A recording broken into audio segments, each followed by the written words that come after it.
Noong 1975, isang guro ang naging pinakamapanganib na tao sa Cambodia. Ang pangalan niya ay Pol Pot. Sa loob ng 4 na taon, napatay niya ang 2 milyon na sariling mga kababayan, kalahati ng populasyon ng bansa. Pero hindi siya mismo ang pumatay.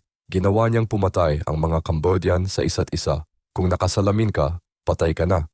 Dahil ibig sabihin marunong kang magbasa. Kung tagalungsod ka, patay ka na. Dahil hindi ka tunay na magsasaka. Kung teacher ka, doktor, o may alam sa math, patay ka na. Ang mga batang walang malay ang ginawang mga general. Sila ang nanguna sa pagpatay. Mga anak na pumapatay sa sariling mga magulang. Mga kapitbahay na nagkakapatayan dahil sa takot. Ginawa ni Pol Pot na masama ang pag-iisip, masama ang pagbabasa, masama ang sibilisasyon.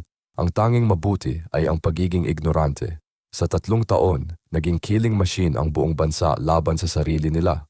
Hanggang ngayon, punoy pa rin ng mga buto ang mga bukid ng Cambodia.